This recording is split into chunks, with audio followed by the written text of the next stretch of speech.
Parce que si vous agissez dans un domaine que vous ne kiffez pas trop, à côté de vous, il y a des entrepreneurs pour qui c'est leur passion. Ils vont vous défoncer, parce qu'eux, ils font pas 35 heures. Hein. Alors eux, ils dorment même pas. Ils aiment tellement ça qu'ils vont juste vous défoncer. Donc déjà, vous êtes mort par rapport à ça.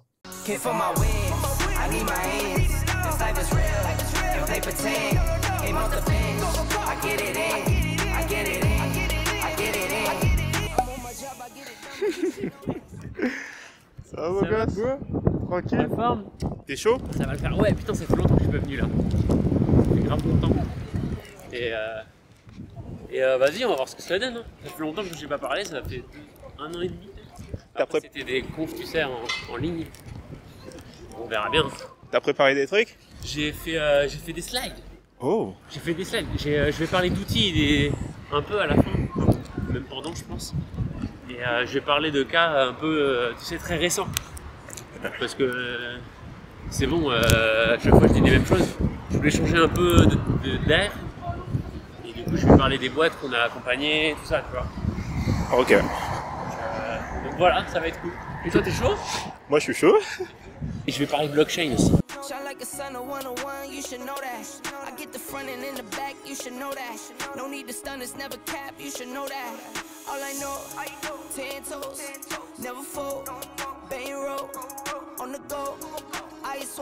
sent bien.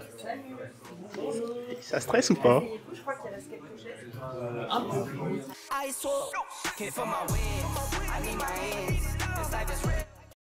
Bon, bonjour à tous. Moi, je suis super content d'être là à chaque fois. De toute façon, je suis trop content d'être là. Jeunes entrepreneurs qui veulent faire des choses et qui veulent surtout pas rentrer dans le salariat, dans ce que tout le monde fait finalement après une école. Alors moi, je suis beaucoup ingénieur, mais bon, généralement, un parcours ingénieur, c'est on finit dans une banque, assurance et après, ciao.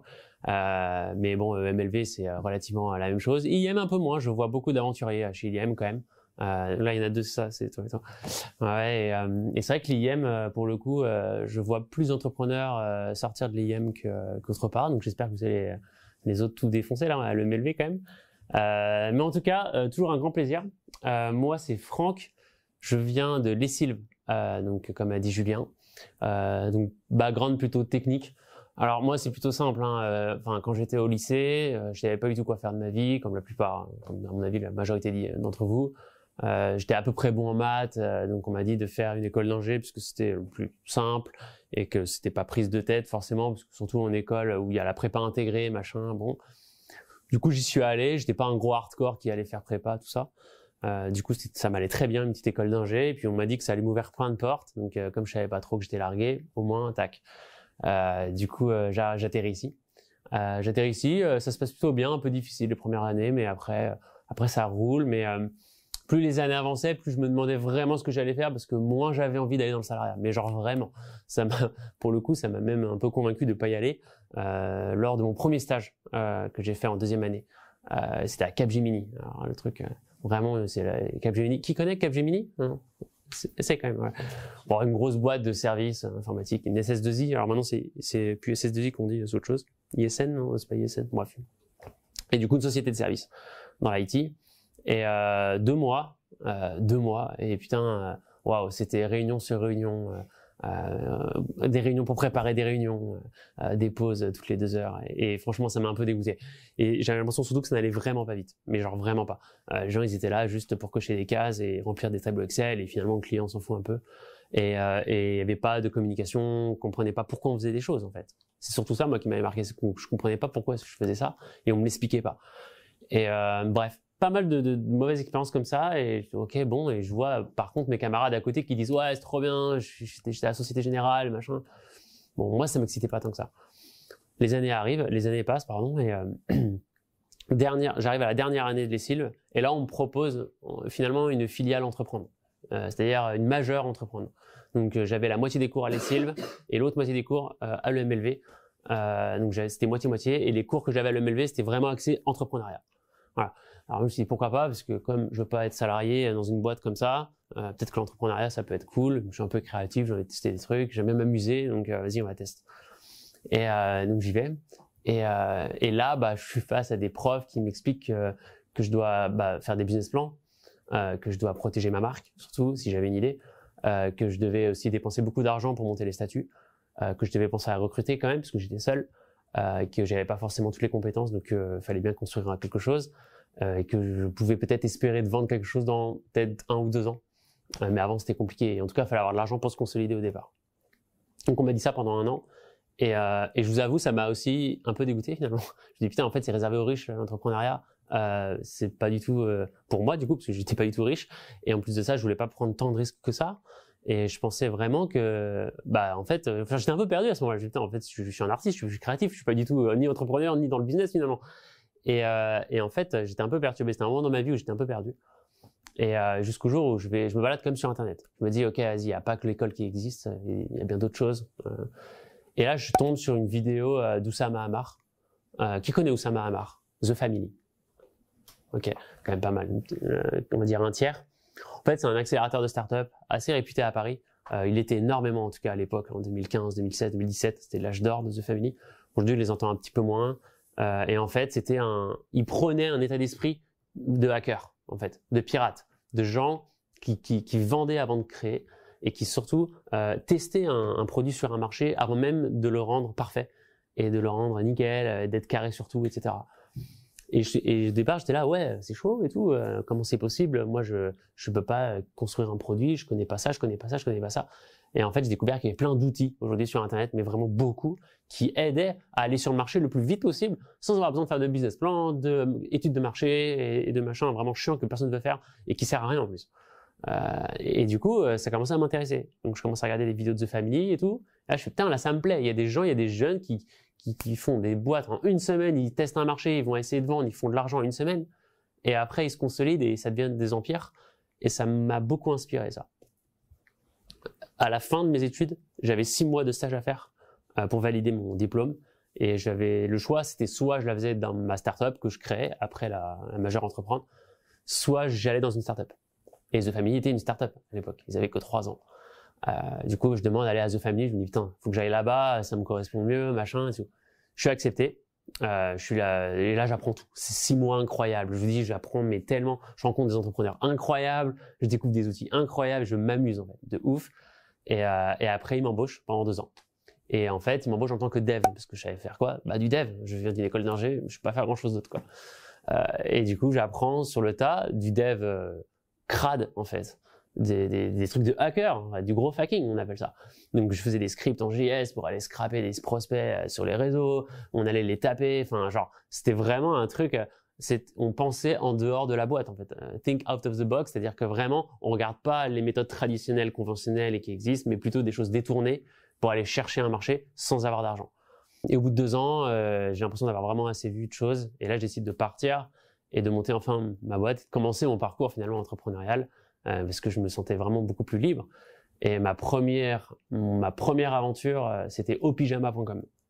Alors, opyjama.com, c'était un service de livraison de petits déjeuners à domicile. C'est ce que j'ai lancé en 2017. Voilà. Et j'ai fait ça avec un collègue de The Family, un ancien collègue de The Family qui s'appelle Reti, si tu m'écoutes.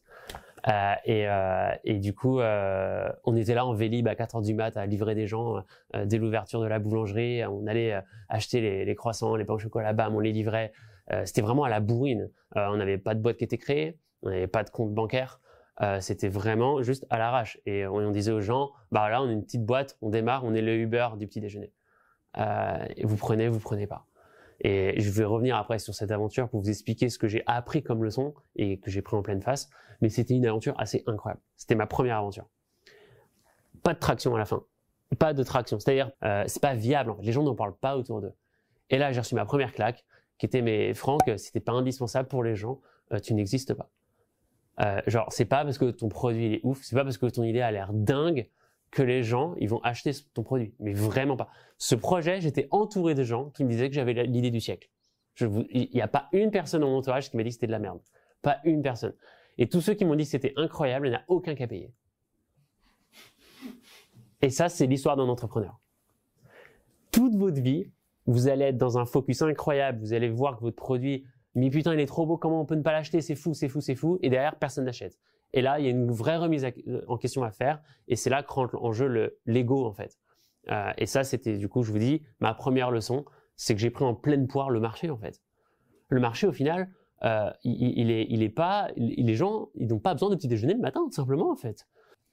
Ça, c'est une vraie leçon. Et je pense que tout entrepreneur devrait le vivre au moins une fois, ce fail. Et de toute façon, vous allez le vivre au moins une fois. Et il n'y a que comme ça que vous arriverez à vraiment comprendre que tant que le gars en face de vous lâche pas sa CB, vous êtes rien. Mais genre vraiment. En fait, c'est la violence du marché. Et à la fin, vous inquiétez pas, le marché a toujours raison. Toujours raison. Je veux dire, voilà. On dit pas, ah, le marché il a tort, faut que j'éduque le marché. Souvent j'entends ça, faut que j'éduque le marché. Mais non, les gars, vous éduquez rien du tout. C'est plutôt eux qui vous éduquent, mais vraiment, tu vois. Donc, première expérience entrepreneuriale assez intéressante. Et après, je commence à faire 2-3 trucs. Alors, comme j'étais tech, j'ai fait un SaaS aussi. Un SaaS, c'est quoi? C'est une plateforme qu'on paye tous les mois comme Spotify et tout, d'accord? Mais qui était orientée beaucoup plus préfecture et mairie. Parce qu'il y avait un vrai problème que j'avais repéré justement, et ça je vais en reparler du fameux problème qu'il faut repérer, qui était on n'arrive pas à notifier la population d'un danger ou d'un fait qui se passe dans la ville et qui est important. Donc en fait j'ai simplement créé un outil où quand tu cliques, ça envoie massivement plein de SMS à une population. Voilà.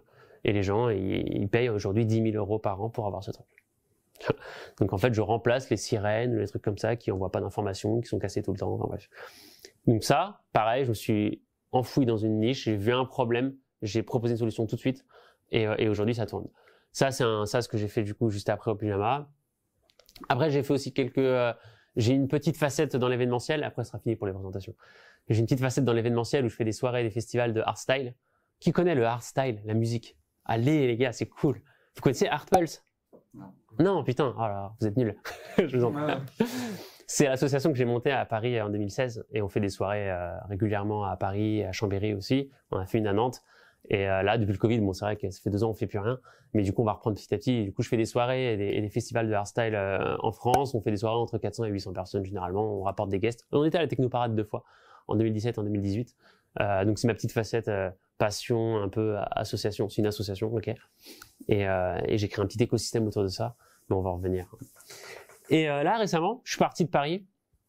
J'en avais juste marre de Paris, le métro et tout ça m'a saoulé un matin. J'ai pris la ligne 13 et c'était la goutte d'eau, genre vraiment. Et je me suis cassé à Biarritz. Ouais. Je suis barré à Biarritz, je voulais juste voir l'océan. Je connaissais un peu parce que j'allais en vacances là-bas. Et je voulais voir aussi comment était l'écosystème startup. Je suis parti là-bas, j'ai rencontré un gars qui s'appelle Camille Matisse et qui essaie de faire bouger les choses là-bas en termes de startup et tout ça. Et on a monté tous les deux, enfin tous les trois, du coup il y a un troisième associé qui nous a rejoint en même temps quasiment, qui s'appelle Pierre Alain. Et on a créé Conquistador.io. Et ça, je vous en parlais aussi. Et on accompagne des startups en les formant sur le growth hacking, sur le growth marketing, les réseaux sociaux, le no-code, construction de MVP, ça, si ça vous parle, voilà. Sur le long terme. Donc on a souvent 5 jours en présentiel hyper intense où on défonce tous les projets et après on les accompagne pendant 6 mois à distance. Et ça, on reproduit une promo par mois dans plusieurs villes. Donc le mois dernier, on était à Bordeaux, encore avant, on était à Biarritz. Là, on va aller à Paris en décembre. Donc voilà, on bouge un peu. On est un peu le The Family, mais des outils. Et c'est là que c'est intéressant parce que The Family, moi, là où il y avait il y avait quelque chose qui manquait beaucoup à The Family, c'était l'outillage. Il y avait beaucoup de mindset, beaucoup d'état d'esprit. On vous balance des punchlines et tout, machin. Mais au final, ok, mais comment on fait concrètement pour aller chercher le client sur LinkedIn? Comment on fait concrètement pour aller construire une landing page? Comment on fait concrètement pour automatiser ce mail qui part à ce moment-là quand on clique, etc. Ça, bon, fallait un peu se débrouiller tout seul, quoi. On donnait quelques outils, mais c'était pas fou. Nous, on est vraiment spécialisés là-dedans. On vous donne les derniers outils. Je vais en parler aussi d'ailleurs tout à l'heure. Je vous ai prévu à la fin une série d'outils vraiment cool, des nouveaux, hein, pas ceux qu'on voit tous les jours, WordPress machin, ou même IFTTT Zapier et tout. On a découvert des trucs beaucoup mieux là récemment qui sont fous et qu'il faut trop que je vous montre. C'est un peu nos pépites et notre stack qu'on utilise aujourd'hui. Voilà, Conquistador, c'est nous. Vous reconnaissez? C'est Phil the Click à la caméra derrière vous. Phil, d'ailleurs, son tag, il est là. Donc, allez le suivre tous. Je veux que tout le monde le suive dans cette salle. C'est un super photographe, vidéaste. Il nous fait tout le contenu Conquistador. Et c'est un TikToker, mais hors norme. Hors norme. T'as quoi? T'as 100 000? 125, je crois. Allez, il a plus de 100 000 abonnés sur TikTok. Et il gère le compte TikTok de Conquistador. TikTok, énorme sujet. Énorme sujet TikTok. Allez-y, faut vraiment y aller. C'est fini les filles qui dansent sur TikTok. C'est pas pour les gamins, tout ça. Tout ça, c'est des a priori qui sont largement enterrés. Vous pouvez faire énormément de business sur TikTok. Il y a des gens qui font beaucoup d'argent sur TikTok. Il y a plein de choses à faire là-dedans. Donc, foncez sur TikTok. Et du coup, c'est nous, c'est l'équipe à Biarritz. Et du coup, je vais attaquer et je vais commencer par là. Wivesurf.com, c'est une boîte chez nous qui, moi, pour le coup, m'impressionne le plus. Ils sont basés à Biarritz. Ils construisent des planches de surf imprimées en 3D. Du coup, en fait, leur innovation se situe vraiment dans la production. Ils arrivent à produire des centaines de pièces par semaine, alors qu'une usine, le ratio n'est pas du tout le même pour une usine, et ils sont que 3. Ils ont 2 imprimantes 3D. Et en fait, ce que vous voyez là, qui est en forme un peu de nid d'abeille, là, c'est le squelette qui est imprimé en 3D. Et après, c'est une résine qui passe dessus. Donc en fait, c'est très très facile pour la construire. Et elle est plus légère aussi. Et les performances sont bien supérieures qu'une planche traditionnelle. Ils vendent à 800 € la planche pièce. Et aujourd'hui, ils livrent une 60aine de personnes par semaine dans le monde entier. Ouais. Et très belle boîte qui ont beaucoup pivoté. Au départ, ils avaient qu'une planche. Ils n'avaient même pas produit assez pour accueillir toutes les commandes. Ils avaient simplement lancé une page internet, une landing page, où on pouvait faire des précommandes. Ils ont reçu, alors je sais plus c'était combien de centaines, mais quelques centaines de commandes. Évidemment, ils avaient que 3 planches chez eux et voilà. Mais ils ont encaissé tout l'argent et après ils sont démerdés pour essayer de livrer. Ils avaient jusqu'à 1 an de retard de livraison. Ok, c'est ok en fait. C'est ok. Faites-vous insulter en fait. Vous savez, il y a un truc moi que j'ai souvent, il y a beaucoup d'entrepreneurs qui me disent mais attends, tu te rends compte si j'arrive pas à gérer la production, si j'arrive pas à gérer le succès, putain déjà trouve-le succès et après voilà, c'est un problème de riche ça. C'est vraiment soyez hyper à l'aise avec le fait de pas être prêt. Un entrepreneur c'est ça, hein. C'est quelqu'un qui est constamment pas prêt et qui essaie de survivre. Ok, que ça soit à l'échec ou à la réussite, il essaie de survivre. C'est son taf de survivre. Et il trouvera tous les moyens sont bons à prendre pour survivre. Ce que ça leur a permis de faire là, les précommandes, bah, c'est de financer une putain d'imprimante 3D supplémentaire pour aller livrer ces planches-là. Donc, et ça, des exemples comme ça, mais je peux vous en citer énormément. Mais même les plus grosses boîtes se permettent de faire ça. Tesla, Elon Musk, quand ils présentent une nouvelle bagnole, ils lancent des précommandes. Mais vous croyez qu'ils ont sorti des voitures derrière? Mais pas du tout. Il y en a peut-être 2 pour le show, pour montrer comment elle est. Mais c'est tout. Quand il a présenté le Cybertruck, même la Model 3, c'était 1 000 € la précommande. Il a reçu plus de 100 000 commandes le premier jour. Ok? Déjà, le gars, il a 10 millions, il peut en produire déjà pas mal là, avec 10 millions. Et il l'aurait jamais lancé s'il n'avait pas reçu tout ça. Il aurait fait, ah bah non, finalement, on va pas la produire cette voiture. Point, on s'en fout. Tu vois, on s'en fout. Donc, ayez toujours ce réflexe de tester le marché. Testez. Allez sur le marché et demandez si les gens ils ont besoin de ça. Quand j'ai commencé au pyjama, je vais rebondir sur une expérience personnelle. Traditionnellement, on a l'idée de livrer des petits déj le matin. Bon bah, on fait un Shopify, on fait un site internet, on en parle un peu sur Facebook. Allez, si on est bon, on fait des pubs Facebook bien ciblées, on essaie de vendre et après on livre. Bah, c'est pas ce que j'ai fait. Pourtant j'étais tech. Alors, je vous ai dit pas l'envie de faire la plateforme, elle était énorme pour moi. Mais finalement, à la place de ça, le lendemain où on a eu l'idée avec Réti, à The Family, le lendemain, bah, le matin, on s'est levé à 4 heures. On a été dans une boulangerie. On a pris 10 pains au chocolat, 10 croissants. Après, on a été à Monoprix pour aller prendre le jus d'orange pressé là, à la machine qui est trop bonne. Là, j'adore ça. On les a mis dans des sacs et on est allé les toquer random à la porte des gens. De manière complètement aléatoire. Ils avaient rien commandé, ces gens-là. On les réveillait. À 8-9 heures, on était là. Et en fait, on leur tendait le papier, le sac, et on leur disait, bah, on se lance, on est une nouvelle boîte, on vous livre du petit déjeuner, c'est fait ce matin, et c'est 10 €. Vous prenez ou vous prenez pas? Oui, non. C'est tout. Vous prenez non, c'est non. Prenez oui, c'est oui. Il se trouve qu'il y en avait 4 personnes sur 10 qui ont dit oui. Peut-être qu'il y a un truc alors. Et du coup, ça mérite le fait de continuer. Si on n'a eu qu'une personne sur 10, on n'aurait sûrement rien fait. Mais au moins, on a eu une réponse jour 1. Et on a fait de l'argent jour 1. Ok? Il n'y a pas de boîte, il n'y a rien. Et c'est ce réflexe-là que vous devez avoir. Ok? Et vous inquiétez pas, personne ne va vous rattraper, personne ne va vous reprocher d'avoir fait ça. Au contraire, vous aidez les gens. Soyez toujours dans une optique de toute façon, vous réglez des problèmes. Votre obsession aujourd'hui, c'est d'essayer de résoudre des problèmes. Ok? Donc, belle boîte chez nous. Les bons plans, j'avais envie de parler d'eux, enfin d'elle du coup. Oh là là, c'était des filles qui m'ont appelé, c'était il y a 1 an je crois maintenant. Et en fait, elles voyageaient beaucoup. C'était des nanas qui voyageaient beaucoup, qui adoraient ça. Et elles avaient besoin de conseils pour faire du business, parce que voyager c'est cool, mais enfin c'est chaud pour faire du business en voyageant. Et du coup, moi, je leur ai dit, les filles, allez sur TikTok. Franchement, allez sur TikTok, allez sur Insta et vloguez tout ce que vous faites en voyage. Vous êtes dans tel resto, vloguez. Vous allez dans tel commerce, vloguez. Dites ce que vous en pensez et documentez absolument tout ce que vous faites.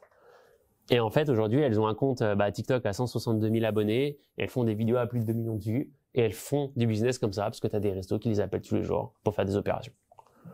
En fait, pourquoi je vous montre cet exemple? Parce que moi, il m'a marqué dans le sens où derrière, il n'y avait même pas de site internet. Il y avait rien, aucune compétence technique. C'est du réseau social, c'est gratuit. Vous pouvez targeter des gens gratuitement. Il n'y a aucune pub. Tu vois? Donc, tout simplement parce qu'elles aimaient voyager. Et c'est là que j'en viens à que le business, ça doit être une conséquence. Et ça j'en parle beaucoup. Le business, c'est toujours une conséquence. Si vous êtes là aujourd'hui en face de moi, j'espère vraiment que c'est pas parce que vous voulez faire du business. Et si c'est le cas, posez-vous des bonnes questions. Est-ce que c'est vraiment pour le business que vous êtes là ou c'est parce que vous kiffez absolument quelque chose et vous savez pas quoi en faire de cette chose-là, mais du coup, vous avez besoin d'aide par rapport à ça? Si vous êtes drivé par le résultat qui est de faire de l'argent ou faire du business, vous êtes mort. Pourquoi? Parce que, en fait, j'aime bien illustrer ça comme ça. Et je dis ça parce que je suis le premier des mecs qui est tombé dans le piège. Et je continue parfois à tomber dedans. Okay. Parcours entrepreneurial, jour 0, jour 1, jour 1000, vous gagnez de l'argent. Okay. Pendant tout ce process-là, vous allez être malheureux si vous attendez le jour 1000. Vous allez être malheureux parce que vous attendez ce putain de jour 1000. Et à chaque fois, vous n'y arriverez pas, vous allez itérer, vous n'y arriverez pas. Vous allez subir ces 1000 jours. Moi, ce que je vous propose, c'est de kiffer ces 1000 jours, quitte à pas trop kiffer le 1000e jour. On s'en fout un peu. Moi, à partir du moment où je kiffe le process, c'est OK. Kiffez le process. Kiffez travailler. Et pour ça, il n'y a pas de solution. Faites ce que vous aimez faire. Et c'est souvent les entrepreneurs qui réussissent quand vous regardez un petit peu leur parcours. On voit beaucoup chez Conquistador, même de famille, je le constatais tous les jours. C'est toujours des gens qui étaient passionnés par ce qu'ils faisaient. Et au final, ce qu'ils recherchaient, c'est l'épanouissement et surtout le fait de pouvoir s'en sortir dans leur vie alors qu'ils sont dans leur passion, en fait. Et c'est ça qui leur donnait de l'énergie à continuer, à essayer de trouver, de monétiser, business. On essaie de faire des trucs parce que j'ai envie de vivre de ça. Je préférerais presque ne pas du tout travailler et te ça plutôt que de faire autre chose que ça. Si vous arrivez à ce stade-là, c'est que vous allez être tueur et vous allez le trouver ce marché, vous allez le trouver ce besoin. Et vraiment, j'appuie sur ça. C'est une conséquence. C'est vraiment une conséquence. La cause, c'est votre passion. Okay? Le business ne doit jamais être une cause. Jamais. Si vous agissez dans un domaine que vous ne kiffez pas trop, à côté de vous, il y a des entrepreneurs pour qui c'est leur passion. Ils vont vous défoncer parce qu'eux, ils font pas 35 heures. Hein. Alors eux, ils dorment même pas. Ils aiment tellement ça qu'ils vont juste vous défoncer. Donc déjà, vous êtes mort par rapport à ça. Chaque action que tu fais dans la journée, si à un moment donné, tu as la flemme de la faire ou que ça te fait pas plaisir de le faire, pose-toi alors un peu des questions. Peut-être que c'est pas le bon endroit où tu dois aller. Okay. Parce que tu sais, en fait, attention, je dis pas que dès que ça vous saoule, vous devez tout arrêter. Je sais pas, c'est vraiment pas ce que je dis. Je dis juste que, en fait, au fond de vous, vous le savez. En fait, au fond de vous, vous le savez. Au fond de vous, vous le savez si vous voulez faire ça toute votre vie, en fait. Vous savez, Jeff Bezos, Amazon, pendant les 6 premières années d'Amazon, le gars, il a vendu des livres. C'était que ça, Amazon. Le gars, il vendait des livres sur Internet. Hein. Putain, faut aimer vendre des livres, quoi. 6 ans de votre vie, vous vous voyez à faire ce que vous êtes en train de faire aujourd'hui, là, depuis peut-être 6 mois, 1 an, pour les plus courageux, là. Enfin, c'est chaud, quand même. Et il était passionné de bouquins, ce gars-là. Et ça, personne ne le dit. Aujourd'hui, on retient Amazon comme la marketplace la plus grande du monde, machin, on peut acheter tout et n'importe quoi, même vos courses. Mais c'était pas du tout ça, à la base. Donc, vous savez, c'est ça que je veux dire, c'est que, voilà, toutes les actions que tu fais dans la journée doivent vraiment te procurer du plaisir, ou en tout cas, ta quête de tous les jours, c'est comment je peux vivre de ma passion. Et à chaque fois, moi, c'est la question d'objectif, c'est une question de, et pas l'objectif, le business derrière, ouais. Dire on a envie de faire ça et on y croit vraiment, on est persuadé que ça va apporter quelque chose, que ça sera bien. Du coup, même les trucs chiants qu'on va faire, vont aider à se rapprocher de ça, et dans ce sens-là, on leur trouve une utilité, et tu vois, je disais ça parce que c'est vrai qu'il y a des parties où même... Alors, du coup, hyper cool que tu me dis ça. Dans une boîte, en effet, quand vous commencez à, on va dire, grossir, machin, vous avez une équipe, vous avez plusieurs personnes qui font pas les mêmes tâches. Ok. Le but dans tout ça, c'est que tout le monde soit aligné sur la vision. Au final, on se rejoint tous sur une même passion, sur une même vision, sur un même combat. Ok. Et c'est sur là-dessus que tout le monde doit s'aligner, par contre. Et là, tu commenceras à kiffer ce que tu fais parce que tu es complètement aligné avec le combat. qui est, je sais pas, tu veux révolutionner le monde du papier. Je dis n'importe quoi. Voilà, le papier, la production, c'est de la merde. Toi, tu vas, comme les gars des surfs, là, je connais une meilleure façon, plus rapide et moins chère de créer du papier. Ok? Eh bien, si tu es à l'aise avec ça, parce que derrière le combat, c'est pour l'écologie, pour machin, putain, mais il faut être aligné par rapport à ça. C'est-à-dire que si vous faites des choses parce que le what, au final, ce que vous faites est important, c'est compliqué. C'est le why qui doit être le plus important dans votre vision. Le why, quand je parle du why, ça parle aux gens ou pas? Ouais, ça vous parle? Ouais, c'est vraiment ce pourquoi vous le faites. Généralement, on parle de passion, ou de combat, ou d'idéal, ou d'utopie même. Et c'est même bien d'ailleurs que ce soit utopique. Ce que je montre à nos startups quand ils commencent la formation chez nous, le premier jour, on le dédie au why, ok? Mindset, combat, tout ça. C'est ça. En fait, ce qui est trop bien, c'est que quand le why il est très clair pour vous, quand vraiment vous êtes persuadé de votre combat que vous voulez mener toute votre vie, putain, vous avez des champs de possibilités infinis en fait. C'est trop stylé. Vous essayez l'événementiel, ah ça marche pas, c'est pas grave, je vais faire autre chose. Tant que ça répond à mon idéal, c'est bon. Et ça, en fait, ça explose les œillères, ça explose. Et quand vous travaillez avec des gens, le mieux c'est quand vous travaillez avec des gens qui partagent ce why là, parce que du coup, vous aurez aucun problème à déléguer. À partir du moment où la raison pour laquelle le gars il agit ou la meuf elle agit, c'est pour la même raison que vous. C'est bon, hein. Vous avez pu être derrière. Ah, attends, tu sais, non, mais attends, tu sais, le design c'est important. Ah, mais moi, je savais pas que le design c'est important. C'est pas ma vision. C'est pas mon combat, ça. Et c'est là que ça crée des clashs, ok? Et c'est pour ça que le why dans une entreprise, ça doit être la chose la plus importante, même au-dessus du what, de tout, en fait. Et surtout en termes d'équipe. Ça, pour moi, c'est la première de votre obsession quand vous commencez à entreprendre. C'est pas aller chercher de l'argent, c'est pas aller chercher des outils, c'est pas chercher à recruter, c'est pas chercher des locaux, c'est pas chercher à gagner des challenges ou des compétitions de start-up. Tout ça, on s'en bat les couilles. Vous, c'est d'essayer de répondre à un problème. Ok? Soyez au plus proche du marché, c'est votre obsession, c'est d'être indispensable. Il faut que vous soyez, en fait, sans vous, la personne, elle pourrait pas survivre. Ok? Une fois qu'elle a utilisé votre produit, et ce serait impensable pour elle qu'elle survive sans votre produit. Si vous arrivez à ce stade, c'est incroyable. Et c'est votre obsession. Mais c'est vraiment que ça. Il n'y a pas d'autres questions. Alors là, vous pouvez me dire n'importe quoi, je vous dirais non. Il avait ce fameux syndrome que tout le monde a au départ, c'est le syndrome de l'imposteur. Ah mais moi je suis qui pour faire ça, machin, j'ai peur qu'on m'insulte, j'ai peur qu'on me dise que c'est pas vrai ce que je dis, je peux dire des conneries, c'est vrai, tu peux dire des conneries, j'en dis tout le temps, des conneries, souvent je me reprends, souvent je change d'avis et je le dis, et il faut le dire, cette humilité elle est obligatoire pour moi, surtout quand vous entreprenez, que vous avez des gens à côté de vous qui travaillent pour vous. Mais en fait, si tu fais rien, mon gars, juste t'es rien en fait. Et t'es déjà rien en fait. Donc en fait, et moi j'étais rien, et je suis encore rien, et c'est pour ça que j'ose tout en fait. Et c'est toujours ceux qui osent tout qui réussissent.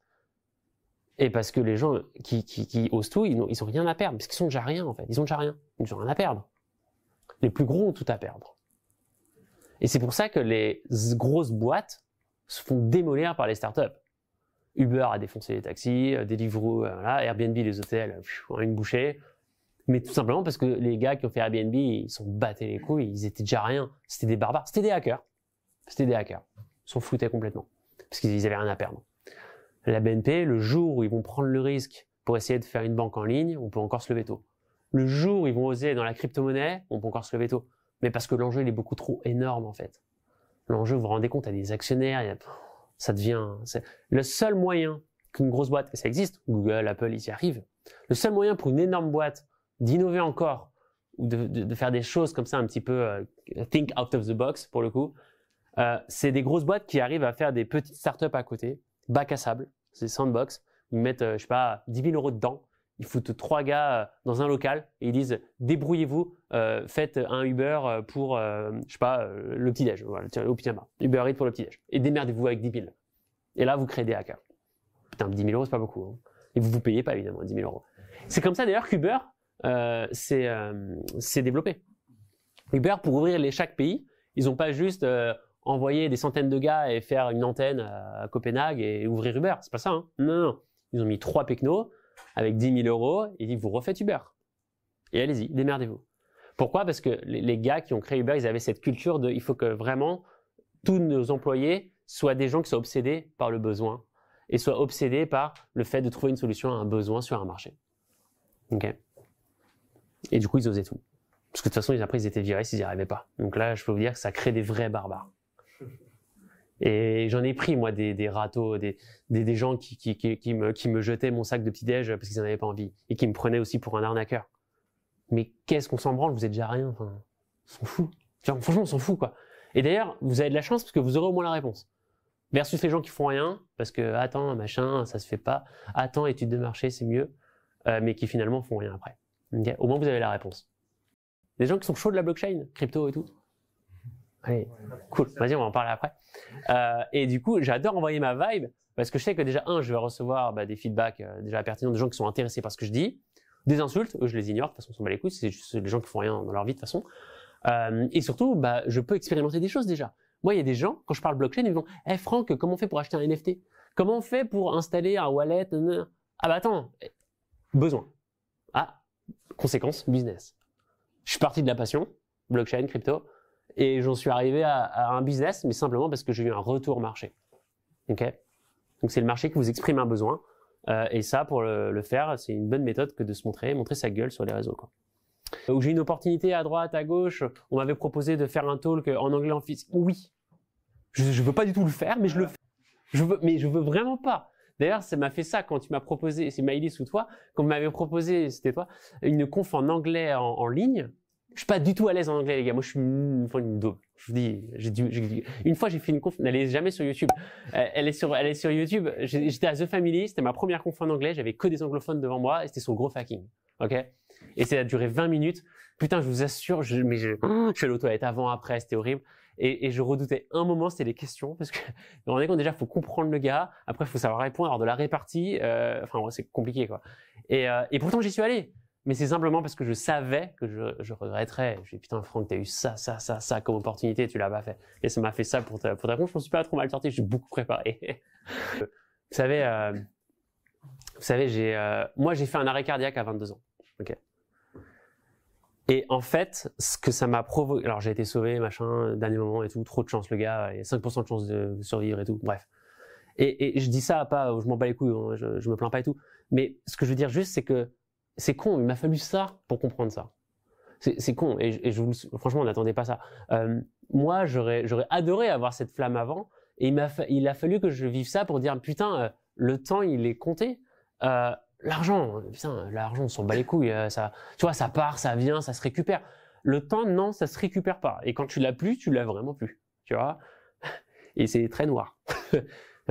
Et pour le coup, c'est pour ça. Maintenant, je vis que pour ça, et je vous souhaite beaucoup de toujours privilégier le temps plutôt que l'argent. On est à l'école, les gars. EMLV, IM, ICIL, on est bien. Franchement, on a des putains de diplômes, on sera jamais vraiment dans la merde. Donc, osez, quoi. Genre, osez, faites des paris. Vas-y, il faut aller à Venise pour... Je dis ça parce qu'avec Au Pyjama, on voulait faire un spot publicitaire pour la Saint-Valentin, ok. On voulait faire un menu spécial Saint-Valentin Au Pyjama, ok.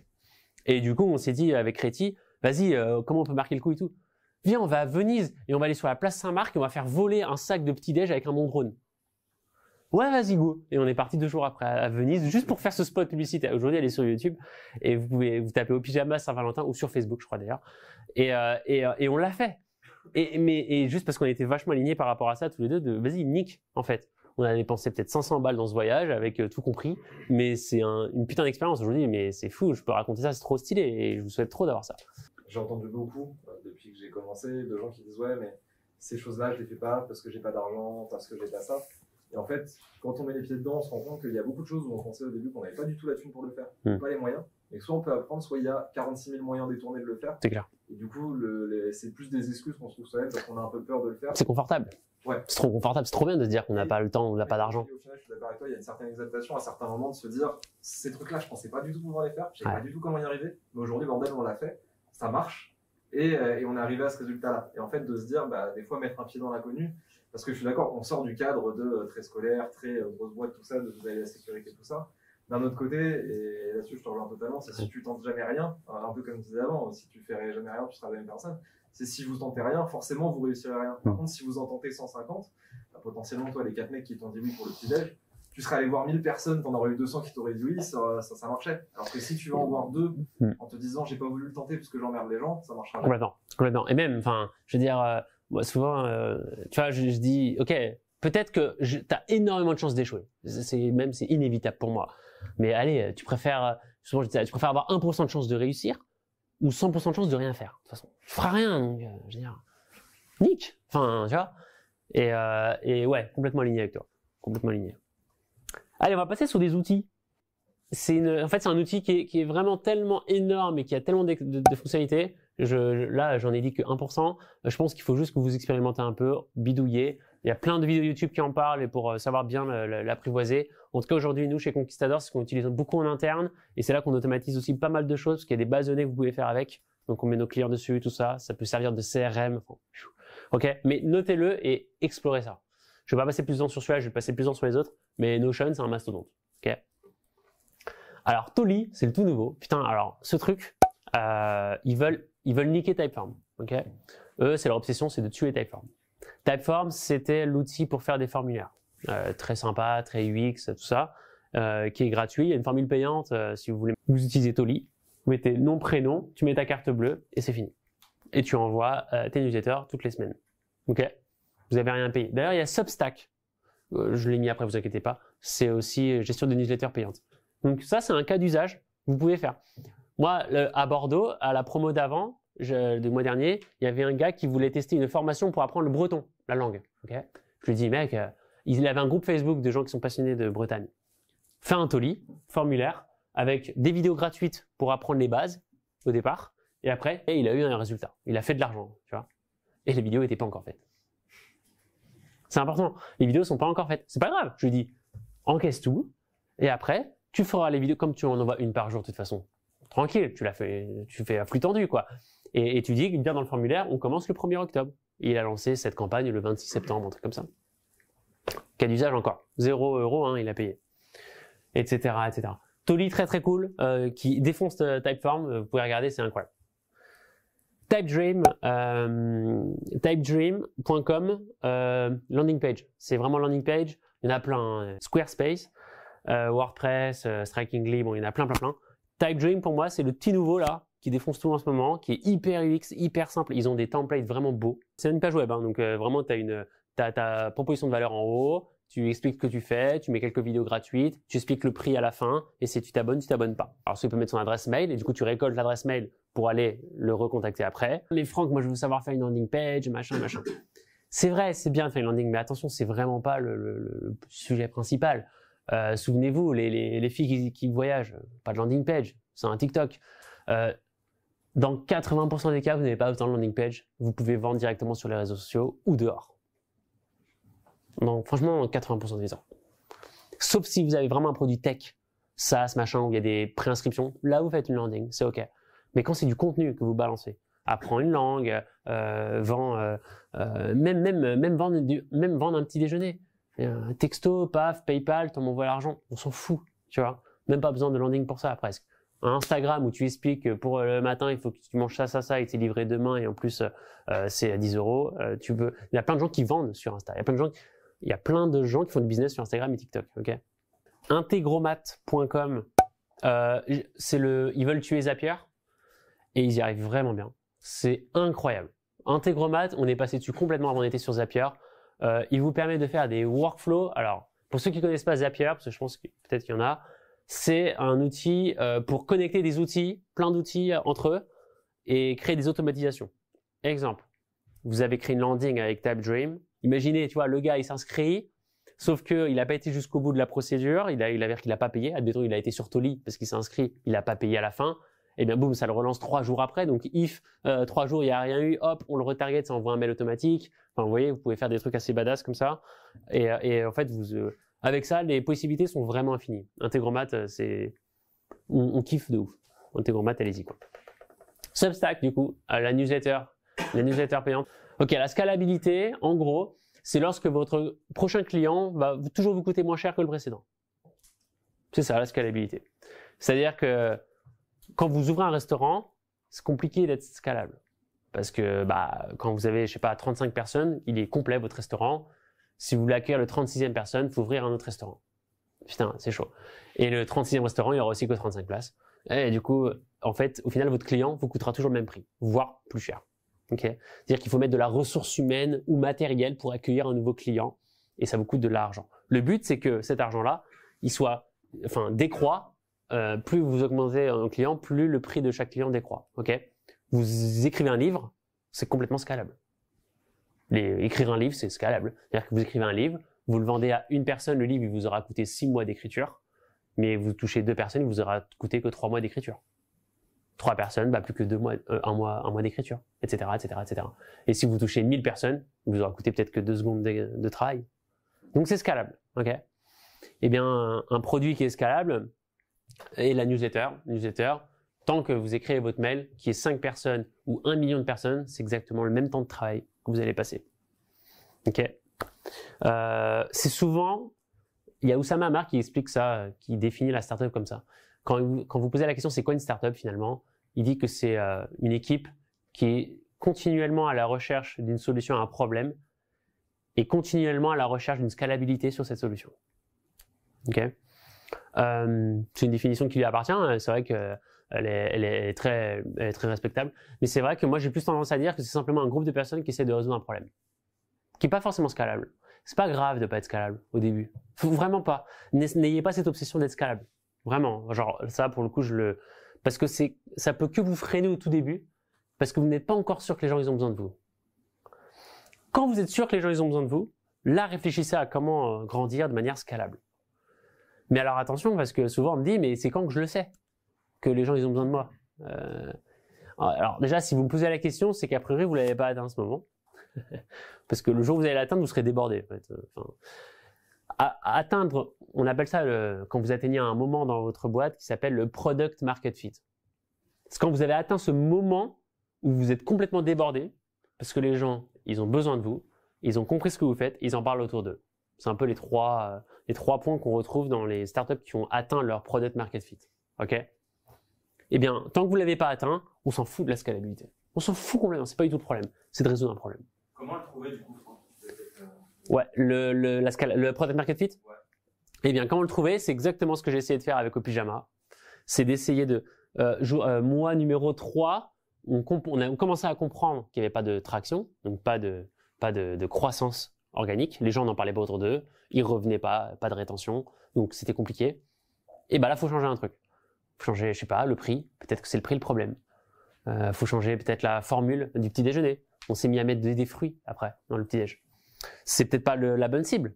On ciblait en majorité les jeunes, mais en fait, on a été après taper les handicapés.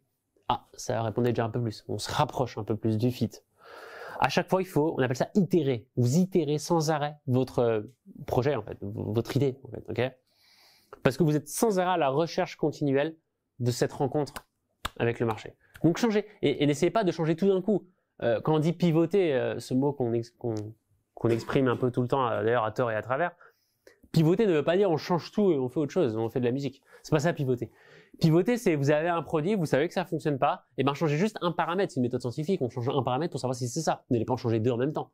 D'accord? Vous n'allez pas changer le prix et la formule, parce que vous saurez plus c'est quoi le problème, le prix ou la formule. Ok? Mais bon, ça je vous apprends rien. Du coup, itérer un maximum de temps jusqu'à trouver ce fit-là.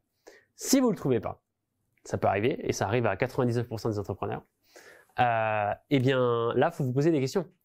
Souvent, on me dit, c'est quand que j'arrête? C'est quand que j'arrête d'itérer? C'est quand qu'il faut s'arrêter d'itérer? C'est quand qu'il faut que j'arrête de faire ce que je fais? Et là, alors là, il n'y a pas vraiment de réponse. Moi, souvent, ce que je réponds à ça, c'est, pose-toi la question la plus importante, c'est celle que j'ai parlé tout à l'heure. Est-ce que tu kiffes ce que tu es en train de faire, en fait? Est-ce que finalement, tu prends plaisir à itérer? Est-ce que finalement, tu n'es pas en train de subir ce que tu es en train de faire? Là, généralement, on a la réponse. Okay. Si c'est oui, arrêtez. Arrêtez tout de suite. De toute façon, si vous kiffez, c'est que vous n'allez pas déjà me poser la question. Ok? Donc déjà, si vous me posez la question, c'est mauvais signe. Donc, c'est vraiment le point. Donc, itérer, tant que vous kiffez faire ça. Si vous arrêtez de kiffer de faire ça, arrêtez tout. Parce que même si vous kiffez pas et que vous vous forcez déjà, vous avez passé du mauvais temps. Et de toute façon, vous n'allez jamais trouver le fit parce que vous n'allez jamais mettre l'énergie nécessaire pour l'avoir parce que vous aimez pas ce que vous faites. Ça fait 8 mois que on va dire, je m'imprègne, je m'engouffre dans un nouveau monde qui est celui de la blockchain. Alors la blockchain, c'est quoi, machin, ça fonctionne comment? On entend de tout, on entend crypto, on entend scam, on entend bitcoin, on entend un peu tout et n'importe quoi. Et moi, mon gros problème quand j'ai commencé à m'intéresser à ça, c'est de faire un peu c'est quoi la différence entre Bitcoin, blockchain, crypto, protocole et tout. Et j'ai mis bien 3-4 mois, facile, à bouffer des articles, mais en anglais, c'était super chiant, à essayer de comprendre concrètement comment c'est tout ça. Et ça, c'est mon background un peu tech qui est revenu. Et quand j'ai compris, après, quand j'avais une idée très claire de ce que c'était et que j'ai compris vraiment le potentiel du truc, je me suis lancé dans une mission qui était de faire l'évangéliste auprès de vous sur la blockchain, sur ce que c'était, et que pour moi, un entrepreneur qui s'intéresse pas à ça, vraiment il rate un truc. Parce que tout ce que je suis en train d'observer dans ce monde-là, les dérives, les choses révolutionnaires, ou même des scams, les arnaques, tout ce que j'observe, c'est exactement tout ce qu'on a vécu à la fin des années 90 au début d'Internet. Et c'est ça que moi qui m'excite. C'est que ça veut dire qu'il y a un truc. Vous savez, quand je parle de blockchain sur LinkedIn, je fais souvent des posts sur ça, machin. Je me fais soit insulter, mais parfois de pédophiles et tout. Hein. Enfin, ça va loin. Genre, parfois, je me prends des trucs, je finance la drogue, c'est... Voilà. OK? Soit mais c'est incroyable, Franck, t'as raison, vas-y, je vais t'aider. Tu fais quoi? Attends, vas-y, tu peux m'aider, machin. Et jamais des gens qui disent, ouais, on s'en fout. C'est toujours... Et ça, c'est un signe pour moi. Il y a une aversion incroyable envers ce truc, et en même temps un amour incroyable envers ce truc. Ça, c'est des signaux qui ne trompent pas. C'est toujours des trucs qu'on repère dans les débuts de toute révolution technologique. Et ça, c'est ce qui m'excite. Après, il y a aussi d'autres sujets, c'est quand vous rentrez dedans, vous comprenez aussi que ça crée des débats philosophiques assez vénères. Par exemple, un NFT. Qui a déjà entendu parler d'un NFT? Putain, plus qu'Oussama Hamar. Le NFT a battu Oussama Hamar. Désolé. Eh bien, le NFT, par exemple, peu de gens savent vraiment ce que c'est, machin, mais tout le monde sait que c'est assez incroyable, ou en tout cas, ça génère beaucoup de choses. Il y a de l'argent, il y a des millions qui circulent, on achète des images à 1 million. Putain, mais c'est quoi ce truc? Un punk pixelisé, on le vend à 1 million, c'est quoi? J'ai un truc que j'ai raté, tu vois. Eh bien, quand j'ai creusé ça, au final, je me suis rendu compte qu'en effet, aujourd'hui, grâce à la blockchain, un objet digital, image, vidéo, machin, a potentiellement plus de valeur qu'un objet physique. Et que ça n'appartient qu'à nous, le fait qu'il ne soit pas palpable. Au final. C'est très, ça pose des questions philosophiques très vénères, ça. Parce que moi, la plupart des gens qui me disent, mais ça n'existe pas, un peu comme ceux qui détestaient Internet au début. C'est digital, c'est virtuel, on s'en fout, ça n'existe pas. Finalement, Internet s'est imposé complètement. Aujourd'hui, on dit, mais attends, c'est de la spéculation.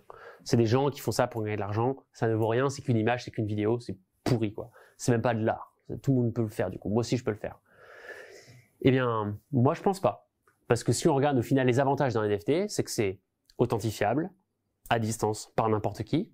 Aujourd'hui, c'est chaud d'authentifier un tableau Picasso. Ok. Après, n'importe qui peut en créer un. Allez créer un tableau Picasso. Après, vous pouvez l'échanger très facilement en un clic. Pour transporter le tableau, c'est compliqué. On peut pas le détériorer. Le tableau, c'est facile de le détériorer. Au final, franchement, c'est stylé. C'est juste que c'est vrai, on peut pas le toucher. Mais ça n'appartient qu'à notre génération, cette importance de pouvoir le toucher. On peut pas toucher les millions de followers des influenceurs, on peut pas les toucher, pourtant c'est important pour nous. Tu vas pas toucher non plus un tableau de Picasso. Et ouais, je sais, mais au moins, tu sais, les gens disent, ouais, mais on peut le voir. Regarde, va au musée du Louvre, on peut voir la Joconde. Bah ouais, mais regarde, moi, je peux te montrer aussi mon NFT sur mon téléphone. Ouais, mais c'est quoi l'intérêt de le payer, je sais pas, 1 million, alors tu fais un clic droit, enregistrer tout et tu l'as sur ton ordi? Parce que tu le possèdes. Ouais. À quoi ça sert? Mais ouais. Mais c'est comme la Joconde. La Joconde, tu peux très bien la prendre en photo, l'imprimer et le mettre dans ton salon, mais tu possèdes pas. C'est tout ça. En fait, il est là le point. Mais là, c'est vraiment la même chose, quoi. Et ben ouais, je sais. C'est la même image, c'est pas une copie. Enfin, ouais. Sauf que l'image, tu peux montrer à tout le monde que tu l'as sur Internet, alors que personne ne voit ta Joconde dans le salon. Et en fait, tu vois, nos petits-enfants, moi, j'imagine beaucoup ça. Quand ce décalage-là qu'on est en train de vivre, cette incompréhension, tu sais que je suis hyper convaincu avec ce que tu dis, moi aussi, j'ai du mal à l'accepter. Hein. C'est-à-dire que je parle un peu contre moi en disant ça. Hein. Tu vois? Et en fait, quand j'imagine les petits-enfants dire, mais Franck, évidemment que je m'en bats les couilles de ta chaise, là. Moi, ce qu'il me faut, c'est mon marteau d'en haut, quoi. Et en vrai, quand je vais lui dire, mais on peut pas le toucher, je dis, mais alors, à quoi ça sert de le toucher? Au moins, je peux le montrer à tout le monde. En vrai, je peux le comprendre. Et en vrai, ça n'appartient qu'à sa génération, ça, mais pas à la mienne. Et ce travail, cette remise en question de soi et de notre société, elle m'excite de ouf, en vrai. C'est trop bien. Et ça devrait exciter tout entrepreneur, ça. Vous vous rendez compte, c'est un nouveau monde, quoi. On est en train de créer des nouvelles... au final, un bien immobilier sera aussi important qu'un marteau dans un jeu vidéo demain, en fait. Et un investissement que vous allez faire dans un asset digital sera aussi important, voire plus important qu'un bien immobilier. On arrive dans un monde comme ça peut être effrayant, mais comme ça peut être hyper excitant. Mais comme c'était très effrayant de pouvoir faire ses courses sur Internet. C'est effrayant. D'ailleurs, mais c'est pas possible. Je sais pas, genre, Internet, c'est que du pixel. C'est du pixel, c'est souvent du pixel. C'est 0 et des 1. Aujourd'hui, c'est 100%, on est tout le temps sur le téléphone, quoi. Ok. Bref. Tout ça pour vous dire que je pense que c'est très intéressant pour vous, tout entrepreneur, de regarder ce qui se passe. Moi, je publie beaucoup dessus, je m'intéresse beaucoup, je fais pas mal de contenu sur les réseaux sociaux par rapport à ça. D'ailleurs, j'avais demandé à Julien si c'était prévu ou si on pouvait organiser ensemble des conférences sur ce sujet. En ce moment, je le fais beaucoup à la French Tech au Pays Basque. De plus en plus, je parle blockchain et je me positionne un petit peu là-dessus. Donc, vraiment, si vous êtes intéressé par ça, envoyez-moi des messages et je vous explique tout. D'ailleurs, j'ai fait ça. J'ai créé ce produit dans les NFT avec mon frère où on audite des NFT. Donc, en fait, il y a des NFT qui sont pas très bien décentralisés et on est un peu le Yuka finalement des NFT et on vous dit lesquels sont bien, lesquels sont pas bien en gros. Ok. Et donc, on a pas mal de clients aujourd'hui. On aide beaucoup de boîtes à se développer dans la NFT, d'artistes, on les accompagne. On a signé des énormes contrats aussi avec des gros artistes. Ça va arriver avant Noël. Et donc, hyper excitant. Écrivez-moi vraiment sur ce sujet si ça vous intéresse. Et là, vous avez des questions, j'en suis sûr. Let's go. Il y a 0 question sur tout ce que j'ai dit. Ouais. Des vidéos YouTube de tes meetings que tu as fait sur la crypto, tu vas les reposter bientôt ou pas? J'en ai mis une déjà, je crois, sur YouTube, qui parle justement des fondamentaux et des erreurs à ne pas commettre quand on commence. Et là, j'en ai 2 autres que j'ai enregistrées, mais j'ai pas encore monté. Et oui, je vais les mettre sur YouTube. Mais d'ailleurs, tu fais bien de me le dire, chez Conquistador, on est en train de développer une plateforme d'e-learning en no-code, évidemment. D'ailleurs, il y a un outil que j'ai pas parlé, c'est Bubble. Bubble.io pour construire n'importe quel outil sans coder. Voilà. Fermez la parenthèse. Et du coup, on est en train de développer un SaaS qu'on a quasi fini là. Et il y aura tout mon contenu blockchain dessus gratuitement. Ok. Donc, suivez-moi beaucoup sur LinkedIn. LinkedIn, je parle énormément. Plus que sur Insta maintenant. Je devrais reprendre Insta. Et là, du coup, tu seras mieux au courant de ça. Il y aura tous mes contenus. Vraiment, mais de A, genre, t'es un gros noob et je t'explique tout et je vulgarise tout surtout. Ok. Voilà. Ouais. Tu as découvert la blockchain il y a 8 mois, c'est-à-dire? Bon, alors, moi, ça fait 1 an que j'y suis et j'ai vraiment commencé à entreprendre dedans il y a 8 mois parce que c'était là en février. Okay. Février. Tu as réussi à l'intégrer à d'autres projets, par exemple, tu disais, parfois tu as des idées de business. Puisque c'est un monde nouveau, tous les projets sont applicables à ça. Donc, tous tes projets, est-ce que tu vois un intérêt de la blockchain dans chacun des projets que tu as fait? La plupart, alors pas tous évidemment, mais tu vois, aujourd'hui, ce qu'est la blockchain, c'est un petit peu... tu vois, au début d'Internet, c'était un annuaire, en fait, Internet, au départ. Ça servait juste à ça. Et d'ailleurs, les gens disaient ça. Oui, ça sert que à chercher des choses, chercher des informations. Aujourd'hui, on peut jouer en ligne. Aujourd'hui, on peut écouter de la musique. Et du coup, aujourd'hui, on est un peu dans la blockchain, aujourd'hui, majoritairement, c'est pour la finance. Spéculation et aussi l'épargne que tu peux faire sur la machin. Là, il y a l'art qui est en train d'être transformé complètement par la NFT. Les jeux vidéo actuellement. Il y a des jeux aujourd'hui où vous pouvez jouer, vous gagnez de l'argent. Ok. Moi, j'ai déjà vu un gars acheter 2 maisons grâce à un jeu qui s'appelle Axis Infinity. Incroyable. Moi, je suis énervé par rapport à ça. Tu vois, c'est obscène, c'est obscène. Et du coup, en effet, dans plein de mes projets, je vois un intérêt. Chez Conquistador, on va lancer un token, par exemple, machin et là, pour le coup, il y a l'intérêt direct, ça serait que on va donner la possibilité à des gens d'investir chez nous grâce à la blockchain. Et ça, c'est applicable à toutes les boîtes du monde. Aujourd'hui, pour lever des fonds, quand tu as une boîte, souvenez-vous, c'est pas votre obsession, hein, je vous le dis quand même. Votre obsession, c'est de trouver un besoin. Quand vous voulez lever de l'argent, pas beaucoup de solutions à part chercher des investisseurs, business angel, VC, bon, et c'est un process qui dure 6 mois, 1 an, voire 2 ans, et si tu y arrives, quoi. Et bien, avec la blockchain, en un clic, vous pouvez lancer un token qui représente votre boîte. Vous dites qu'il y en a 100 000 sur la blockchain, et du coup, vous laissez le marché se battre avec ce token-là. Et en fait, vous tokenisez votre boîte. Tout le monde peut devenir actionnaire de votre boîte juste en achetant un token. Du coup, le prix du token va évoluer en fonction des ventes et des achats.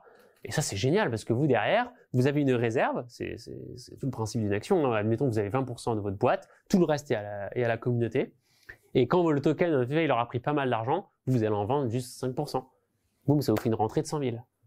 Et bien aujourd'hui, tu as des boîtes qui font ça pour des solutions de levée de fonds et qui même, il y a un produit qui est en train de se lancer et qui s'appelle Fairmint.co, qui est une boîte d'un gars à The Family d'ailleurs. Et c'est ça. C'est un SaaS qui te permet de lancer un token et du coup actionniser ta boîte par la blockchain en un clic. Ça te génère un dashboard derrière. Tu peux investir, n'importe qui peut investir dans ta boîte en leur proposant sur ton site un bouton Invest chez nous. Et tu peux payer ça avec ta carte bleue et tu as des tokens que tu pourrais revendre plus tard quand il aura pris de la valeur. Ouais. Comment ça se passe par rapport à ton capital, ces tokens-là? Parce que du coup, c'est l'investissement. Il n'est pas touché. Okay. Et c'est ça, c'est fou. Attends, c'est-à-dire que tu peux vendre des actions de ta boîte sans vendre des actions. Exactement. C'est génial. C'est complètement abusé. Et là, tu vois, d'ailleurs, ils ont mis le petit bouton chez eux. Du coup, tu peux investir dans Fairmint, c'est leur propre produit. Ouais. Et tu vois comment ça se passe. Tu as le prix du fer, combien combien d'argent a été levé, donc 5 millions 6. La valuation, la performance, 647%, invest now. Du coup, tu peux même gagner de l'argent en étant investisseur, mais en mettant juste 10 balles, en fait. Alors, tu vois, imagine demain, le token, il est à 50, tu fais 100 €, par exemple. Mais tu peux aussi perdre, c'est de l'action, tu vois. Si tu crois au projet et que tu veux participer au projet, et en plus ça, tu aides le créateur, c'est Kickstarter, hein, c'est pareil. C'est Kickstarter, mais blockchain. Ça te coûte quoi en tant qu'entreprise de... 300 € par mois. Entre deux, il y a une formule à 250 et une formule à 300 et quelques. Il faut être sûr quand même qu'il y aura un intérêt derrière. C'est ça. Mais juste pour vous dire, tu vois, il y a des initiatives qui arrivent, il y a des boîtes comme ça, ils s'en créent tous les jours dans la blockchain pour aider les gens à s'en servir de manière applicative, comme tu dis, tu vois. C'est rare. Putain, mais c'est, putain, c'est la blockchain, quoi. Ça y est, hein, on n'est pas loin de la mass market. Il y a toujours, moi, je sais plus qui c'était, c'est pas Oussama qui m'a dit ça. Il y a un gars qui m'a dit, Franck, tu sais, quand on a commencé à atteindre le mass market, vous savez, la courbe d'adoption de masse. Donc, la fameuse courbe qui fait comme ça, qui vous explique qu'au départ, c'est des early adopters, après, machin, et pour atteindre la mass market, il faut atteindre 33% de la population. Et là, tu as un pic, et là, tu exploses, ok? Et on m'a dit, quand tu te rapproches de la mass market, c'est quand dans une rue, tu parles à 10 personnes, s'il y a 6 personnes qui connaissent ce que tu parles, on est vraiment proche de la mass market, ou en tout cas, on est sur le point de l'atteindre, le pic. Et ben là, vous êtes en train de me prouver qu'on est vraiment pas loin. Après, voilà, vous êtes des étudiants, dans la tech, un peu, tout ça, machin. Mais encore, c'est marrant, t'étais pas la file. Je mangeais avec Pierre-Alain et Camille il y a une semaine à Anglette, on était sur la plage, et à côté, j'entends parler, Binance et tout, machin. Putain, tu vois, là, il y a un truc. On est à Anglette quand même, hein. Anglette, voilà. Et je pense qu'on n'est pas loin. C'est juste que du coup, faut pas être trop à la bourre par rapport à ça. C'était quoi déjà la question? Ah oui, du coup, les jeux vidéo. Carrément. Et ça, pour moi, je pense que ça peut être le premier, et d'ailleurs, le premier jeu AAA qui va vraiment se lancer dans la blockchain. Lui, il va tout récolter, quoi. Tu peux expliquer ce concept de jeu vidéo? Moi, j'ai pas ouais. En fait, aujourd'hui, quand tu joues à des jeux, tu gagnes des choses dans le jeu. Tu gagnes de l'argent virtuel, peut-être. Tu gagnes du stuff, donc des équipements. Tu gagnes plein de choses. Voilà. Dans n'importe quel jeu, tu as des récompenses virtuelles. Parfois même, c'est des récompenses que tu payes. Sur Fortnite, tu payes des skins. Putain, tu payes des skins que tu peux même pas revendre. Aujourd'hui, si le skin, c'est un NFT, bah, tu pourrais le revendre 10 fois son prix. Parce que c'est un skin qui est une édition limitée, il n'y en a que 10 dans le jeu. Et n'importe qui peut le voir qu'il y en a 10 dans le jeu. Aujourd'hui, comme c'est pas blockchainisé, ils peuvent faire CTRL-V, CTRL-C, CTRL-V, et du jour au lendemain, il y en a plein. Et du coup, c'est pas fou, tu vois. Mais le fait que la blockchain soit décentralisée et que c'est le code qui décide, tu vois, combien il y en aura, etc., eh bien, on peut mettre une valeur à un objet maintenant. Tu vois? C'est plus ou moins ce qui se passait déjà sur certains jeux. Je crois que c'est CS où il y a une bourse comme ça, où selon les skins, ça, c'est vrai. Sont plus ou moins rares, et ouais. Tu as des enchères dessus. Ouais, on m'a dit ça pour CS, mais du coup, c'est quand même un serveur centralisé. Donc, imagine si c'est décentralisé, il y a potentiellement encore plus de valeur. Oui, bien sûr. Et du coup, Sorare, c'était ça, et après, je prends ta question. Sorare, exemple incroyable de start-up dans la blockchain.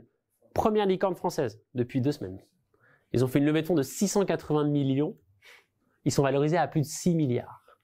Ils sont devant Blablacar, ils sont devant Monero, ils sont devant Alan, ils sont devant toutes les licornes françaises, ils sont devant. C'est quoi Sorare? C'est un jeu de foot, style Football Manager, mais avec des cartes virtuelles, évidemment. Donc c'est des cartes NFT. En gros, tu achètes des joueurs, tu construis une équipe, tu fais des matchs avec d'autres gens, tu peux échanger des cartes, donc c'est des joueurs. Et tu as une carte qui peut valoir plus cher parce que le joueur, il a fait une performance de ouf la veille dans le monde réel. Et là, on a un lien avec le monde réel. Et là c'est fou. Et même, tu as des cartes qui te permettent d'aller dans des matchs, voir des matchs physiquement. Donc là, on a un lien direct aussi avec le monde réel. Et là, on assiste vraiment à, on appelle ça le métaverse. Donc c'est vraiment la rencontre du tangible et du non tangible en fait. Et là, ça pose des questions encore une fois de mindset et d'état d'esprit. Donc ouais, ce sera incroyable. D'ailleurs, Nicolas Julia, le CEO, a vu ce qu'on faisait avec Art for All, il nous kiffe. J'adore ce gars et j'y crois de ouf. Allez faire un tour. D'ailleurs, vous pouvez y aller, c'est gratuit. Vous aurez des cartes gratuitement au départ pour jouer. Si vous voulez expérimenter avec la blockchain, ça peut être intéressant. Yes, dis-moi. Avant, tu parlais de serveurs centralisés et décentralisés. Ouais. Je pas trop bien compris. Pour Art for All, là, que je t'ai montré l'outil, des NFT qui sont centralisés, qui sont décentralisés. Ah non, quand je parlais de... Ok. Quand je dis centralisé, simplement, aujourd'hui, une base de données, bon, Amazon a sa propre base de données. Elle est centralisée. C'est eux qui décident ce qu'ils mettent dedans. Ils ont une table client, une table transaction, une table machin, mais c'est eux qui la maîtrisent à 100%. On ne peut même pas la regarder d'ailleurs, cette base, elle est protégée, elle est chez eux. Tu vois ? La blockchain, c'est exactement ça, sauf qu'elle est visible par tous et n'importe qui peut écrire dedans. La blockchain, c'est une base de données. Voilà, pour faire gros, une blockchain, c'est une base de données avec plein de data dedans. N'importe qui peut écrire dedans, mais par contre, personne ne peut effacer quelque chose et personne ne peut modifier quelque chose dedans. Tu disais que tout le monde peut mettre n'importe quoi, c'est pas modifiable, c'est pas effaçable. C'est vrai. Et du coup, c'est... Bah oui, c'est vrai. Ouais. Donc du coup, parce que moi ça m'intéresse, je te parle de domaine dans lequel je travaille, c'est quelque chose qui est... Ah bah oui, clairement. Enfin moi je parle de... D'ailleurs, le porn a énormément d'avenir dans la blockchain. Ouais, c'est ça. Ils sont en train de se développer de ouf d'ailleurs. Tu as 3 projets qui essayent de vraiment prendre la place de Pornhub sur la blockchain. Et c'est un vrai sujet, enfin, tu vois. Et les gouvernements, c'est pour ça que les gouvernements souvent ils craignent la blockchain, ils se disent putain on peut pas contrôler ça. Bah ouais. C'était déjà pas trop le cas avec les réseaux sociaux, parce que c'est quand même les Américains qui contrôlent tout. On a bien vu encore hier la grosse panne qu'il y a eu. On pouvait rien faire nous les Français, hein. On attendait juste que Facebook résolve le problème. Ils peuvent se faire hacker, machin et tout. Mais là on contrôle encore moins, parce que ça n'appartient à personne. Et personne peut faire off sur la blockchain. Personne. Du coup oui c'est un vrai sujet, mais c'est de plus en... En fait c'est un mindset, hein. J'arrive après. En fait, c'est une culture. La blockchain, faut bien, tu sais, souvent, moi, il y a des Français qui disent, oh, encore un truc virtuel, machin, puis c'est de la spéculation et tout. Mais je dis, mais attendez, vous devriez être heureux d'avoir la blockchain. Parce que c'est très révolutionnaire, c'est très français, la blockchain, en fait, hein. C'est la prise du pouvoir par le peuple, quand même. Et alors, souvent, c'est ce que je dis aux gens, tu sais, un peu âgés, qui sont là, oh, un truc de jeune. Mais attends, tu devrais être heureux d'avoir ça. Parce que pour la première fois, tu peux avoir le contrôle sur ta monnaie et les pouvoirs que tu peux avoir avec des produits futurs qui pourraient, machin, et l'État ne peut rien faire. Ouais, ah attends, là tu m'intéresses, machin. Pour moi c'est une réelle opportunité en fait, parce que le produit que j'ai développé, je pouvais le mettre ni sur Facebook en ads, ni sur aucun réseau social, rien, parce que tu peux pas le... Et tu peux contrôler en plus l'accès à ça, enfin bref, tu peux faire des trucs stylés. Mais vas-y, on en parle si tu veux, tu avais une question. Dans les contrôles, il y a quand même les Chinois qui ont fait un sacré bazar en bloquant tout, parce que c'était quand même des sacrément acteurs en Chine. Et quand ils ont commencé à bloquer et interdire les accès, ou même les marchés qui permettent juste de visualiser le cours, ils ont quand même fait bien casser le produit. Alors ça se relève, mais c'est vrai. Quand même il y a une grosse place, en fait, il y a un truc qui, tu sais, dans les... Bon après j'arrête là. Le fait que le gouvernement ne peut pas contrôler, les gros acteurs peuvent quand même mettre une sacrée claque. Après ça se relève toujours, mais ils arrivent à faire des... Ce qu'ils peuvent arrêter, et d'ailleurs, pour toujours, c'est les sites internet, ce qui est centralisé en fait. En l'occurrence, Binance, c'est un exchange qui est centralisé, c'est une entreprise, du coup elle peut être interdite par un État. Et du coup le site peut être offline d'un coup. Mais ils pourront jamais mettre offline une blockchain. Ça c'est pas possible par contre. Parce que la blockchain n'appartient à personne. À la limite, il faudrait éteindre les 100 000 ordinateurs qui tiennent la blockchain faudrait qu'il y ait une panne d'électricité quoi en fait. Après ils peuvent ou bien interdire la blockchain et du coup, plutôt par la répression, envoyer des amendes à tous ceux qui tiennent une blockchain. Ça serait une possibilité, par exemple, tu vois. Alors là, ils peuvent se lever tôt pour aller contrôler tous les ordis. En fait, c'est un peu le peer-to-peer. Ils n'ont jamais réussi à tuer le peer-to-peer avec Tor et tout ça.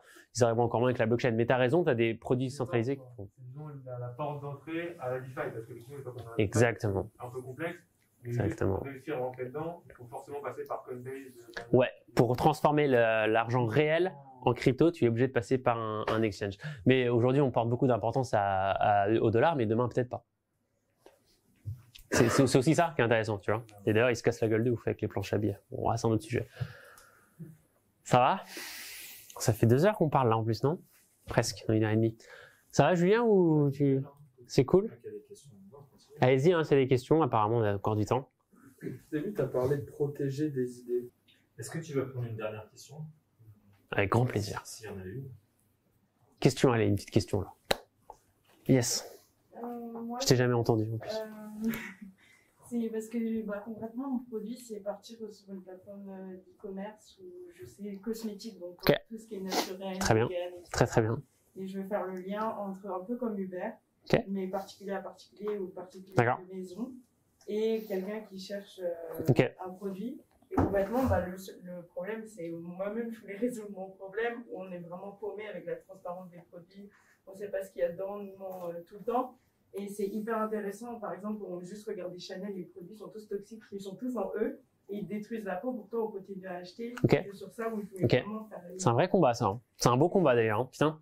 Et c'est quelque chose qui me passionne. Et donc récemment, j'ai appris qu'il y a 1 million de trucs, etc. Il y a plein de trucs, etc. Et c'est juste le MVP, je pense, c'est là où je bloque, c'est je dois faire 2 MVP différents entre attirer ceux qui font du fait maison et les particuliers qui cherchent sur ça. Ouais, c'est pas le fait de chercher le costumeur qui va m'inquiéter entre guillemets, parce que je me dis on est en pleine tendance, le marché il a plus de 18% chaque jour, c'est pas sur ça que je m'inquiète, c'est plus de l'autre côté, comment les attirer, etc. Faire un form. Déjà, tu le fais toi? Tu en fais des produits comme ça? Tu fais partie de ces gens qui le font? Non, moi j'en crée Ok, pas. tu crées pas. Mais tu es plutôt du côté des gens qui en ont besoin. C'est ça. Ok. À ce moment-là, il y en a bien un que tu peux trouver, que tu peux essayer de trouver sur Insta. Je pense sur Insta, tu peux trouver des gens qui font ça, qui créent ces produits-là très, très healthy, tout ça. Et tu dis, viens, on travaille ensemble. Et tu te focalises que sur cette personne-là. Et du coup, tu rassembles une communauté de gens comme toi qui ont besoin de ces produits-là, en Instagram ou sur TikTok. Sur TikTok, il y a des gros sujets, je pense, beaucoup. Et tu parles des produits que vous avez créés, du coup, soit toutes les deux, tu peux même l'aider, en fait, finalement, ou elle. Et en fait, je pense que travailler avec quelqu'un, il faut absolument que tu travailles, je pense, avec un créateur par rapport à ça. Et que tu te disperses pas. C'est-à-dire que va pas essayer de chercher la masse. Elle, ça suffit largement. Ça va. Franchement, largement. Et limite, si elle veut pas travailler parce qu'elle a pas le temps et qu'elle fait d'autres choses, tu dis non, mais t'inquiète pas. Envoie-moi juste les produits que tu fais déjà. Et moi, je m'occupe de tout. Et sur ton compte TikTok, t'as les produits chez toi. Et du coup, tu en parles, en fait. Tu dis, voilà, c'est ça, c'est fait maison, on l'a fait. Alors, soit elle est d'accord pour dire que c'est toi qui le fais, parce qu'elle s'en fout, elle préfère être dans l'ombre et tu dis que c'est toi qui l'as fait, c'est encore mieux, parce que du coup, sur les vidéos TikTok, il y aura de l'empathie, ça va être dingue. Ou bien tu dis, c'est ma meilleure amie, elle fait ça, et regardez, ça fait ça, je mets ça depuis une semaine, il y a tel résultat, tel résultat. Et une vidéo qui peut péter sur TikTok, ça peut vraiment changer la donne. Tu vois? Parce qu'après, tu peux avoir une masse de gens qui s'intéressent à ce produit-là, et même si tu as, je sais pas, admettons, tu as 100 personnes qui ont envie d'avoir ce produit-là, essaie de les livrer. Si tu vois que c'est compliqué, c'est un problème de riche, c'est très bien, tu pourras aller chercher d'autres créateurs, etc. Mais il faut juste savoir si les gens ils ont besoin de ça. On ne le sait pas encore trop. Donc moi, ce que je ferais, c'est masse contenu sur TikTok et Instagram avec un créateur du coup, parce qu'il faut bien un produit. Même si tu l'as pas, ce créateur, je pense que tu peux toujours le faire toi-même en prenant des produits que tu achètes très healthy et que tu en parles. Okay. En fait, le but, c'est de créer une communauté. Oui, ça je m'inquiète pas, mais c'est juste, est-ce que l'utilité d'une landing page? Ah non. Okay. Réseaux sociaux, direct. Ouais, les produits B2C, il y a rarement besoin d'une landing page en vrai. Vraiment, je vois de moins en moins de contre-exemples de ce que je dis là. Et en plus, la communication, elle sera meilleure si elle est en ton nom qu'au nom de marque. Ça, c'est clair et net. Après, il existe des landings personal branding, mais c'est vrai que dans tous les cas, il vaut mieux que ça soit... c'est quoi ton prénom? Sophie. C'est Sophie qui parle de ce produit-là, c'est Sophie qui les a testés, c'est Sophie qui le certifie. Et d'ailleurs, c'est même Sophie qui fera des cadeaux toutes les semaines. Tu vois, créer une communauté en fait. Il faut que tu sois leader de ta tribu. Et ça peut être groupe Facebook, ça peut être Insta, ça peut être là où tu es le plus à l'aise. Oui, non, c'est ça, je m'inquiète pas, je voulais faire un TikTok, une page TikTok que sur ça, parce que Très je bien. regardais d'autres TikTok et ça, mais c'était plus le lien particulier qui me bloquait énormément. Ouais, mais ça c'est, tu sais, alors c'est toujours chiant. Une fois, j'ai lancé une plateforme de covoiturage pour aller en festival, qui s'appelle Dino Run Run, qui doit être encore en ligne, dinorunrun.com, je pense. Et en fait, j'ai été confronté à ce problème, mais j'étais con en fait. J'aurais juste pas dû faire ça. J'aurais juste dû aller sur des groupes Facebook et de covoiturage de gens qui vont à Tomorrowland et aller chercher des gens qui possèdent une voiture et qui recherchent des passagers et je les mets en relation. En fait, j'aurais dû le faire à la main, en fait, comme un gros con. J'ai fait une plateforme en espérant, en me disant, mais de toute façon, tout le monde va aller sur ma plateforme. Mais pas du tout. Donc, pense pas à plateforme, pense pas. Même le Slack, je suis pas certain qu'il fasse sens déjà. Moi, je constituerais d'abord une communauté forte, fan de festival. Si c'est mon cas, par exemple, j'aurais dû faire un groupe avec des gens qui sont fans de ça et je dis, les gars, on va s'organiser, on va s'entraider sur le covoiturage et demain, peut-être un jour, Inch'Allah, il y aura une plateforme, on sait pas, hein, ou un Slack. Mais déjà, sois là où ils sont. allez là où les gens sont. Aujourd'hui, ils sont sur les réseaux sociaux tous les jours, n'allez pas créer une landing dans laquelle personne n'ira. Et d'ailleurs, tout ce qui est des produits handmade, les produits B2C vraiment que vous créez, les créateurs machin, mais ça, c'est les gens, ils en raffolent. Ça me rappelle l'histoire, tu sais, des pâtes à tartiner, des peanut butter au Nutella, je crois, ou au chocolat. Bref. Ouais, peanut butter. Bref. Et du coup, c'était une famille qui avait une tradition dans la famille, c'était de fabriquer leur propre peanut butter. C'est une religion là-bas, le peanut butter aux États-Unis. Et maison, mais avec du chocolat. Je crois qu'ils avaient racheté du chocolat. Et en fait, la maman, un jour, elle a fait une vidéo. Et puis elle a dit, bah alors moi, vous savez, tous les dimanches, on fait ça. Alors je vais vous expliquer, on fait comme ça et montrer en fait la recette, les préparer en mode TikTok, tu vois. La vidéo, elle a explosé parce que tout le monde se trouvait ça what the fuck, wow, un peanut butter fait maison avec du chocolat machin. Et en fait, les gens, ils voulaient juste goûter en fait. Mais la vidéo, elle a fait des millions et des millions de vues. Elle s'est fait harceler de gens qui voulaient l'acheter. Elle a refait une vidéo en disant, waouh, apparemment, vous voulez trop goûter et tout. Bah du coup, je vais en faire un peu à mon échelle et puis je vais en envoyer, ça va vous faire plaisir quoi. Elle a envoyé 10, 20, puis en fait elle s'est rendue compte que quand elle a ouvert les commandes, ben, elle en avait 20 000 en fait, des commandes. Et du coup elle a ouvert un business. Et aujourd'hui elle fait des vidéos de colis entiers dans son garage de peanut butter en disant une autre livraison pour aujourd'hui, regardez ce qui vous attend machin. Business family quoi. TikTok, ça transforme des vies hein, TikTok. Alors genre vraiment, de ouf. Enfin TikTok, c'est les petits artisans comme ça qui à la base font les choses pour le plaisir, mais parce qu'en fait c'est simple.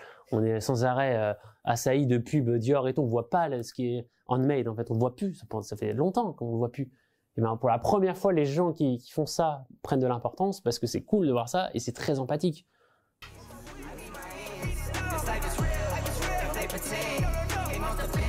Alors, t'en as pensé quoi? Bon, c'était grave cool. En plus, ça faisait très longtemps que j'avais pas fait ça. Beaucoup d'énergie. J'étais beaucoup plus à l'aise aussi. Et puis là, ça m'a redonné plein d'énergie. J'ai trop envie de recommencer. Je te jure, là, c'était trop bien. Au début, j'avais un peu peur parce que je me suis dit, putain, ça fait longtemps. En plus, j'arrive pas trop à savoir ce que je vais dire parce que ça fait, tu sais, mes punchlines, elles arrivent plus comme ça automatiquement. Bah finalement, putain, il y avait toujours des trucs. Et je sais pas, j'étais finalement plus à l'aise qu'avant, alors que j'avais moins préparé qu'avant et j'avais moins formaté des choses qu'avant. Du coup, grave content et ça m'a redonné trop d'énergie pour continuer. Donc voilà. Et toi, Phil, t'as kiffé ou pas? Bah ouais, moi j'ai kiffé. C'était cool, ça refaisait penser à l'époque où on a commencé et tout. Du coup, franchement, ça a changé. Hein. Ouais. Non, c'était cool. Ah, j'ai bien kiffé. Ça m'a fait plaisir de faire ça avec toi, Phil, encore. Moi aussi, encore une fois, c'était très sympa et let's go. Hein.